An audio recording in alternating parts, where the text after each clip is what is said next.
Imagine this. Vladimir Putin and Xi Jinping are clasping hands before the cameras. Broad grins, cordial remarks. Putin addresses him as his beloved companion. Xi celebrates the boundless partnership connecting their two countries. The globe observes and pays attention. Two atomic powers aligned against the West. But hidden in the corridors of Moscow, within one of the most guarded organizations on Earth, a completely different report is being drafted. An 8-page classified operational memo created by Russia's Federal Security Service, the FSB, that labels China, Putin's supposedly nearest ally, with one term, the adversary. This is not guesswork. This is not a political hypothesis. This is a leaked verified intelligence report confirmed by 6 distinct Western intelligence services and initially published by the New York Times in June 2025. And what it discloses is absolutely nothing less than remarkable. Because while Russia has openly relied on China more than at any moment in contemporary history, its own security apparatus has been silently readying for the day when Beijing betrays Moscow and perhaps already has. This is the narrative that the Kremlin desperately does not want you to learn. So, ensure you remain until the final moment, because every individual layer of this examination is more startling than the previous. And if you haven't subscribed to Bradley Madden yet, now is the ideal moment.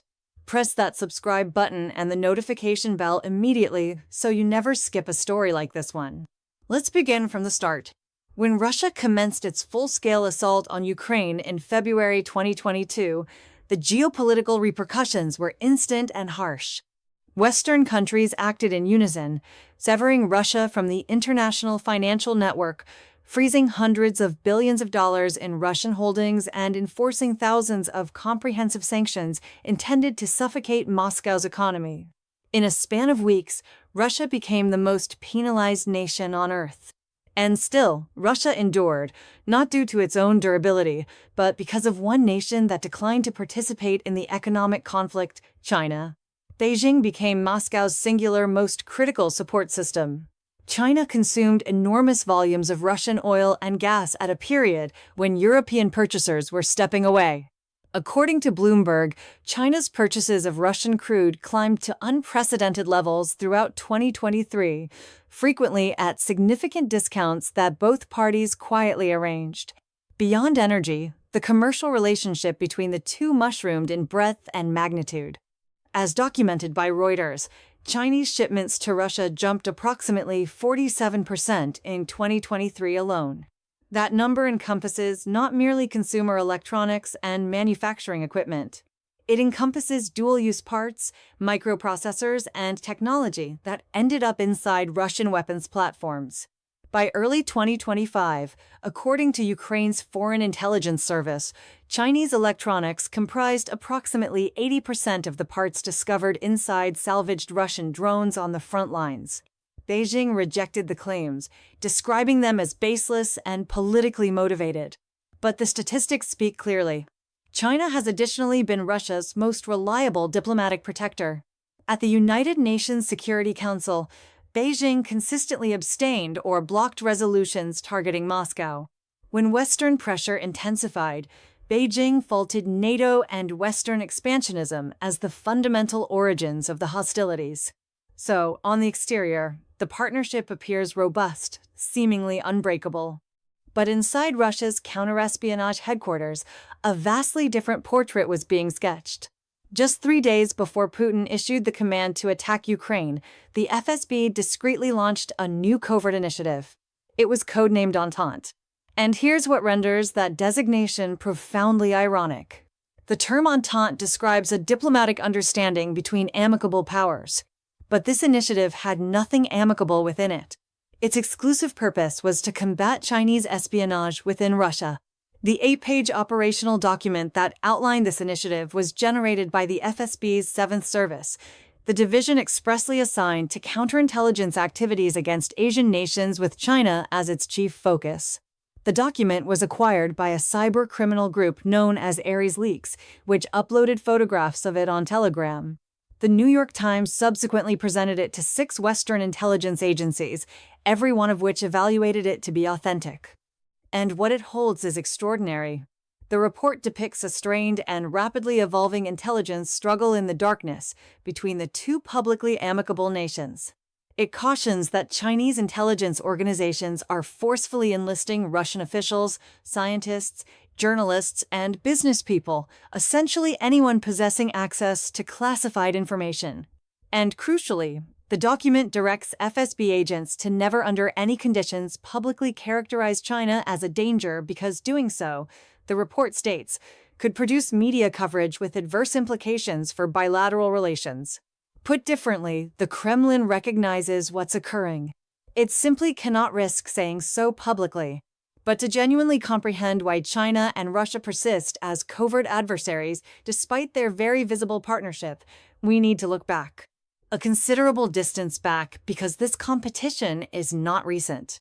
It is centuries old, and the wounds it inflicted have never completely mended. The narrative begins in the 19th century when a mighty imperial Russia exploited a diminished Qing dynasty. Through a collection of what China still labels unequal treaties, Russia secured massive territorial surrenders. The 1858 Treaty of Aigan and the 1860 Convention of Peking combined to convey more than 1 million square kilometers of land from China to the Russian Empire. This encompassed the complete Primorsky Krai territory and, critically, the Pacific harbor city of Vladivostok, a city whose actual name in Russian translates to Commander of the East. In Chinese, that identical city was traditionally called Haitianwei. And China has never let go. These territorial losses became a fundamental element of what Chinese scholars term the century of humiliation. A devastating era during which outside powers stripped China of its sovereignty, its lands, and its pride. Russia was one of the chief engineers of that degradation. Fast forward to the 1950s. Mao Zedong had recently founded the People's Republic of China. Stalin was still living. Both states, connected by communist philosophy and joined in their resistance to the capitalist West, declared brotherhood. The Soviets provided economic assistance, military hardware, and specialists. They helped construct China's manufacturing foundation from scratch. But it did not endure. By the 1960s, the fractures had become gulfs. Mao dismissed peaceful accommodation with the West. The Soviets regarded Mao as hazardously impulsive and volatile. Ideological attacks progressed into official denunciations. And by 1969, the competition erupted into direct armed confrontation along the Ushuri River. Fierce border encounters so severe that both parties reportedly commenced preparing for nuclear escalation. The planet came frighteningly near to an atomic conflict between two communist states. The Sino-Soviet rupture created a wound that decades of pleasantries and diplomatic gatherings have never entirely healed. Relations gradually normalized in the late 1980s. A formal boundary accord was completed in 2004, but the suspicion, especially within Russia's intelligence establishment, never vanished. And as we currently understand, it is very much present inside the FSB today. Here's where it becomes profoundly fascinating. Because one of the fundamental sources of contemporary Russian unease about China has virtually nothing to do with ideology or military positioning. It has to do with geography and population. And the figures are astonishing. Russia's Far East is one of the biggest, most mineral-rich territories on the globe, but it is nearly deserted. The whole region, extending across millions of square kilometers, is inhabited by scarcely 6 million individuals. Now glance across the frontier. Northeast China is one of the most heavily populated areas on Earth. Hundreds of millions of citizens residing in territory-scarce provinces, divided from Russia's enormous and largely untouched wilderness by merely a waterway. When the frontier reopened in 1988, the migration started almost instantly. Chinese laborers, agriculturalists, and merchants streamed into Russia's eastern territories. They rented farming land, founded enterprises, and tended fields that Russian agriculturalists had long previously deserted. By 2018, Chinese firms and individuals had managed to possess or rent approximately 350,000 hectares of cropland, roughly 16% of the whole region's total farming area. And while this movement delivered investment and workforce that Russia desperately required, It also sparked a blaze of internal concern. Russians charged Chinese immigrants with seizing employment, depleting Siberia's natural resources, and subtly inhabiting territory that Russia ostensibly governed. By 2017, even after a decade of openly proclaimed strategic cooperation between Moscow and Beijing, a survey revealed that half of all Russians questioned felt China's expanding footprint presented a real danger to Russia's sovereign boundaries. Before we continue further, if you're finding this examination worthwhile, please press subscribe and activate notifications for Broadly Madden immediately. We present stories like this every week. The sort of comprehensive geopolitical investigation you won't discover elsewhere. Now, returning to the covert conflict. The disclosed FSB report doesn't merely validate Russian concern about Chinese intelligence gathering. It lays out in precise operational specifics exactly what China has been executing. And the image it creates is disturbing. According to the report, as referenced by the New York Times, Chinese espionage operations inside Russia surged almost instantly after the Ukraine incursion commenced in February 2022. Chinese representatives from military, intelligence, and defense branches began arriving in Russia in substantial quantities. Many came under the guise of scholarly or commercial delegations representing military academies and government-supported research organizations.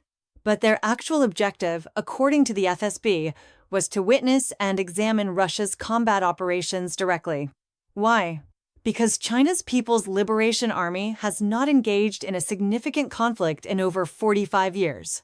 Their most recent hostilities were a short frontier clash with Vietnam in 1979. And now on the combat zones of Ukraine, there is an unparalleled real-world testing ground. Western armament systems, Javelin anti-armor missiles, HIMARS rocket launchers, Leopard armored vehicles, air defense equipment are being evaluated against a substantial traditional military power in actual combat. For Chinese defense strategists contemplating a hypothetical future clash over Taiwan, this is priceless intelligence.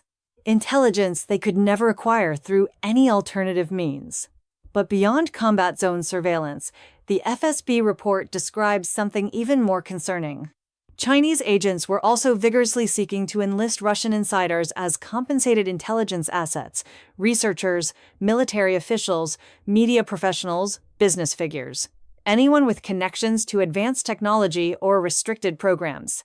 The enlistment techniques, as detailed in the report, were advanced and multi-layered. Monetary incentives came initially, commercial arrangements, direct compensation, future career opportunities. If those proved insufficient, agents would alter approaches and start leveraging personal weaknesses, relationship difficulties, monetary pressures, political dissatisfaction, anything that could produce a breach in someone's allegiance.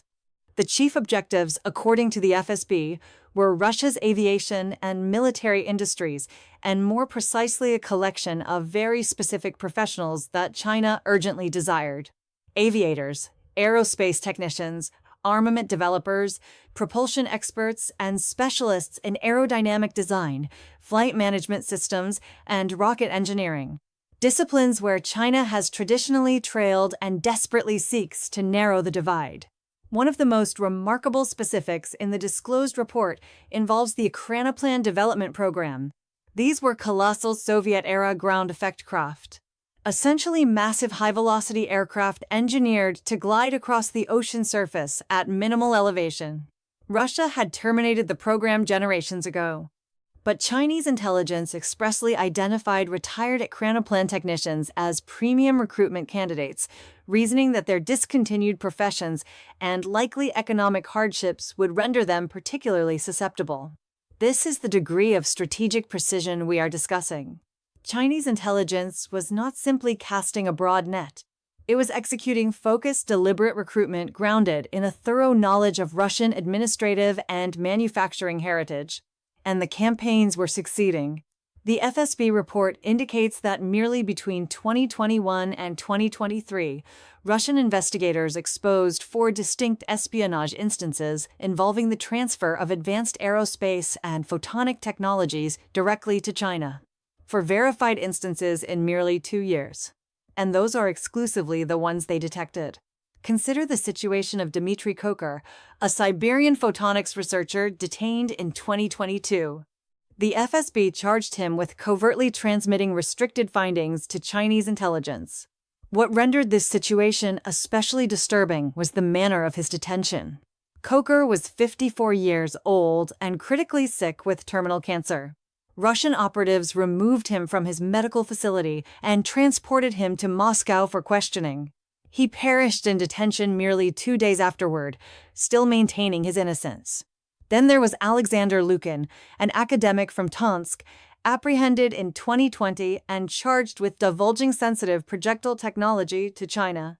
He was found guilty of treason and given 7.5 years in a Russian correctional facility. And perhaps the most devastating situation, Valery Mitsko, an 81-year-old academic who previously directed the Arctic Academy of Sciences in St. Petersburg, charged in 2020 of transmitting restricted data during scholarly trips to China. He was confined to home detention. He never received the opportunity to argue his case in tribunal. Mitsko died in 2022, still restricted to his residence, publicly denounced as a betrayer until his last moment. These are not merely numbers. These are existences shattered by the hidden conflict unfolding between two nations that officially label each other strategic allies. Russia's formal security establishment has conveyed its stance ruthlessly clearly. Any instance of disloyalty to the homeland will not be accepted. Serious treason can result in lifetime incarceration, and foreign citizens, especially Chinese operatives discovered directing such operations, will be vigorously prosecuted. Yet, despite these admonitions, the recruitment campaigns persisted, which is precisely why Entente was so consequential. Under the classified initiative, FSB field agents were directed to preemptively contact Russian citizens who frequently engaged with Chinese individuals or organizations. These officers would reach out to researchers, bureaucrats, and entrepreneurs personally, not to charge them, but to caution them, to communicate plainly that Chinese intelligence was probably monitoring them. At the same time, the FSB substantially broadened its electronic monitoring activities. Russian digital teams commenced intercepting, tracking, and evaluating data communications from Chinese social networking applications, especially WeChat.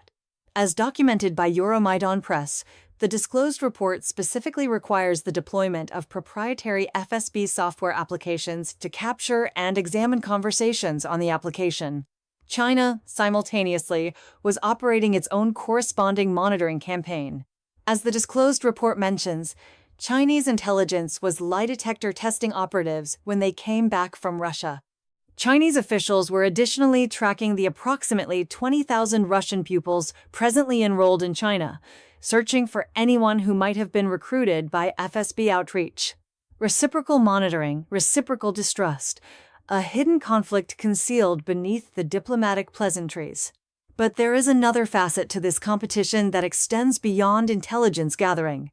It is about something Russia has perpetually regarded as the foundation of its strategic character, its defense technology. Because China didn't merely surveil Russia's military sector. For 2 decades, it methodically dismantled it. Throughout the late 1990s and early 2000s, China was Russia's biggest individual weapons purchaser. At the height, over 80% of China's imported defense hardware originated from Russian manufacturers. Weapons transactions were a cornerstone of the bilateral connection, but China had a scheme that Russia either didn't anticipate or elected to disregard. Beijing would acquire limited quantities of sophisticated Russian military platforms, just sufficient to disassemble them and examine every element. Technicians from Chinese defense producers would reverse engineer every circuit, every thrust mechanism, every targeting system. Then China would manufacture its own variant in its own plants at reduced expense. The Shenyang J-11B combat aircraft is a classic illustration. To the casual observer, it appears nearly indistinguishable from Russia's Su-27 flanker because it fundamentally is a reproduction. The equivalent applies to China's HQ-9 extended-range surface-to-air defense system, which exhibits a notable similarity in both architecture and performance to Russia's S-300. And Chinese military vessels have duplicated Russian structural designs and interior systems with an accuracy that extends far beyond happenstance. By 2019, this industrial appropriation had grown so flagrant that Rostec, Russia's national defense conglomerate, could no longer remain quiet. The firm's director of intellectual property went public with a statistic that stunned the Russian military establishment. Over the preceding 17 years, Russia had formally recorded more than 500 individual instances of China unlawfully replicating Russian defense hardware. 500 recorded instances. As documented by United 24 Media, the ramifications were catastrophic. After 2009, China's weapons purchases from overseas contracted by approximately 40%. And Russia's portion of that diminished market declined from roughly 85% to merely 68%. Russia didn't simply forfeit revenue. It observed a thankful buyer evolve into a direct worldwide rival, one that was underselling Russian pricing in territories from Africa to Southeast Asia. The Kremlin attempted to react. Russia intentionally postponed the transfer of its Su-35 combat jets to China for multiple years expressly because Moscow worried that Beijing would instantly commence reverse engineering them the instant they appeared. And even so, Russia was trapped. After the seizure of Crimea in 2014 triggered the initial round of Western penalties, Putin required Beijing's finances and diplomatic protection desperately enough to tolerate Chinese technology appropriation as the cost of collaboration. As observed by Alexander Gabuev of the Carnegie Endowment for International Peace, who spoke with the New York Times, Putin considers he can proceed much further into the Chinese partnership. It's not without hazard, but he is determined that it is worthwhile. That determination may be growing harder to sustain because beyond intelligence operations and technology appropriation, there are two geographical pressure points where Russia and China's ambitions are openly competing, and both will define the 21st century. The first is Central Asia. For almost 2 centuries, Russia controlled this territory. First as an imperial colonizer, then as the nucleus of the Soviet Empire. Even after the USSR dissolved in 1991, Moscow struggled to preserve its hold on the 5 Central Asian nations through financial dependence, diplomatic coercion, and military installations. But China has been systematically replacing Russian dominance through its Belt and Road Initiative. Hundreds of billions of dollars in Chinese capital have poured into Central Asian roads, railways, conduits, and power infrastructure.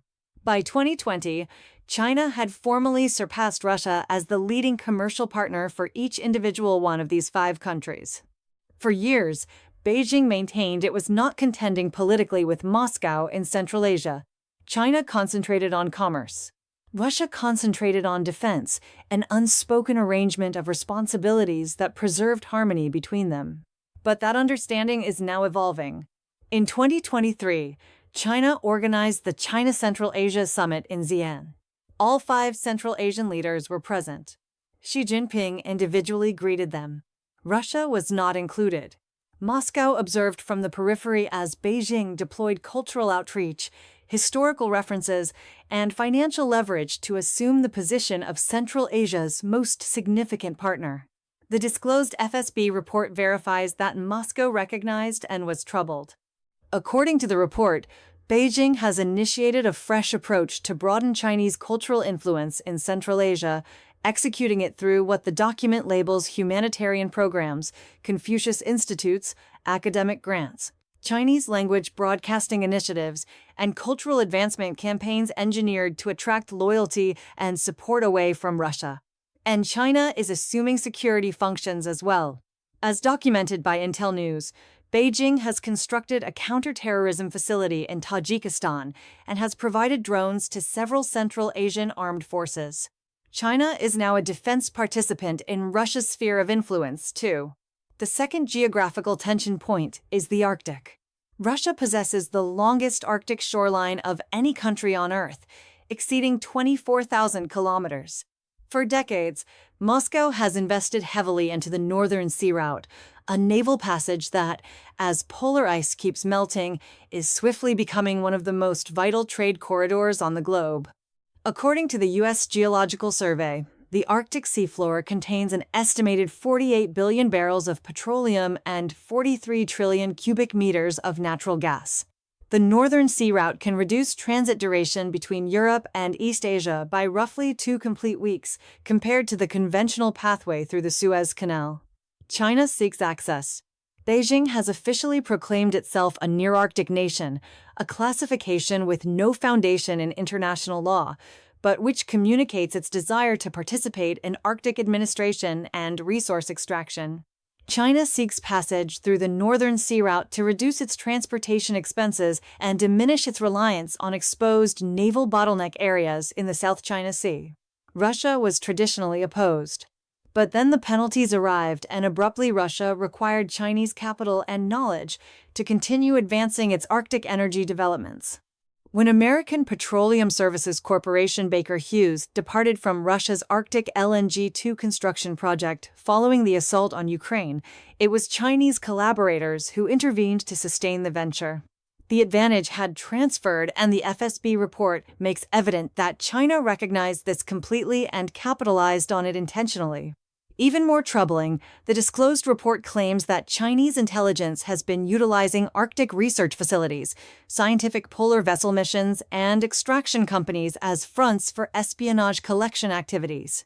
As cited from the report and documented by Kyiv Insider, Chinese intelligence performs espionage in the Arctic utilizing extraction firms and academic research facilities as concealment, formally scientific. In actuality, methodical charting of Russia's most strategically vital border region. There is one concluding dimension to this narrative, and it transforms everything we believed we understood about the flow of knowledge between Russia and China. The disclosed report does not merely depict Russia as a protective actor attempting to halt Chinese espionage. It shows that Russia has been deliberately seeking to control what China understands.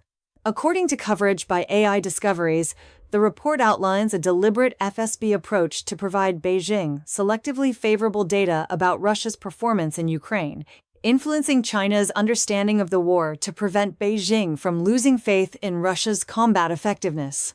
Reflect on what that signifies. Russia is concerned that if China perceives how poorly the conflict is truly progressing, Beijing might diminish its backing or start establishing itself as the superior partner. So, the FSB has been conducting a subtle propaganda campaign, not merely against China's agents, but against China's strategic calculations themselves, preserving the fantasy of Russian power so that Chinese assistance continues to arrive. In global affairs, there is a term for that, manipulation, and Russia is wielding it against its most vital ally. It is a compelling prospect, but as of June 2025, as documented by Kyiv Insider, neither Moscow nor Beijing had released any official statement on the disclosure. The formal narrative, the handshakes, the conferences, the proclamations of boundless companionship continues unaltered on the exterior. Below the exterior, something vastly different is materializing. Because what this report finally exposes is one of the most enduring principles in global relations. There are no lasting companions. There are only lasting priorities. Russia and China require each other presently. But the instant one party concludes it can benefit more by weakening the other than by backing them, the equation shifts. And grounded in everything we've just examined, the intelligence campaigns, the industrial theft, the ancestral resentments, the geographic ambitions in Siberia, Central Asia, and the Arctic. That instant may be nearer than anyone in Moscow or Beijing is prepared to acknowledge openly. We'll naturally keep you informed as this narrative continues to unfold. If this examination was meaningful to you, forward it to someone who should witness it. And if you haven't yet, subscribe to Bradley Madden and press that notification bell.